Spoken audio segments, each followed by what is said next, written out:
Friends, ఇప్పుడే అందిన వార్త. ఏపీ తిరుపతి విమానంలో ప్రమాదం, 65 మంది ప్రాణాలు గాల్లో అంటూ లేటెస్ట్ అప్డేట్ అయితే రావడం జరిగిందండి. సో ఆ వివరాలు ఏంటనేది వీడియోలో తెలుస్తుంది. వీడియోని స్కిప్ చేయకుండా పూర్తిగా చూడండి. కంప్లీట్ ఇన్ఫర్మేషన్ అయితే అర్థమవుతుందండి. మీలో ఇంకెవరైనా సరే మన ఛానల్ సబ్స్క్రైబ్ చేయకుండా వస్తున్నట్లయితే వెంటనే మన ఛానల్ సబ్స్క్రైబ్ చేసుకోండి. ప్రభుత్వం నుంచి వచ్చే లేటెస్ట్ అప్డేట్స్ అన్ని కూడా మీ ఫోన్ నోటిఫికేషన్ రూపంలో అందించడం జరుగుతుందండి. చూస్తున్నారు కానీ లైక్ చేయడం మర్చిపోతున్నారు. దయచేసి లైక్ చేయండి. లేట్ చేయకుండా తెలిపోదామండి. విమానంలో సాంకేతిక లోపం తలెత్తింది. ఈ షాకింగ్ ఘటన తెలంగాణలో చోటు చేసుకుందనమాట. ఇక శంషాబాద్ నుంచి తిరుపతికి నిన్న ఆదివారం రాత్రి వెళ్లవలసిన ఒక విమానం సర్వీస్లో టెక్నికల్ ఇష్యూ అయితే తలెత్తింది. దీంతో విమానం ఆలస్యం కావడంతో ప్రయాణికులంతా గగ్గోలు పెట్టారు, తీవ్ర ఆందోళనకు గురయ్యారు. పూర్తి వివరాలు ఇలా ఉన్నాయన్నమాట.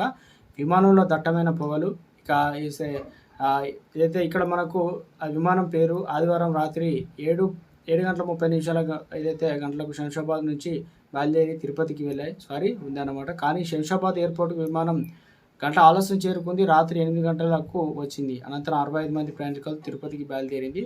ఇంజన్ స్టార్ట్ చేసి రన్వేపై మెల్లగా కదిలింది. ఇంజన్లో వాసన. ఈ క్రమంలో ఇంజన్ నుంచి దట్టమైన పొగలు రావడం స్టార్ట్ చేశాయి. ఇది గమనించిన పైలట్ ఏటీసీ అధికారులకు సమాచారం అయితే అందించారు. దీంతో హుటాహుటిన ఘటనా స్థలానికి చేరుకున్నారు అధికారులు. ఇంజన్లో ఉన్న టెక్నికల్ ఇష్యూను సరిచేశారు.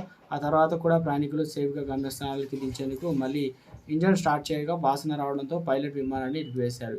ఈ ఘటనతో ప్రయాణికులు ఆందోళన చెందారు. విమానం బయలుదేరడానికి సుమారు పాటు పడిగాపులు కాశారు. ఈ క్రమంలో ప్రయాణికులు 3 సార్లు విమానంలోకి ఎక్కించి దించారు. ఎట్టకేలకు రాత్రి 10 గంటల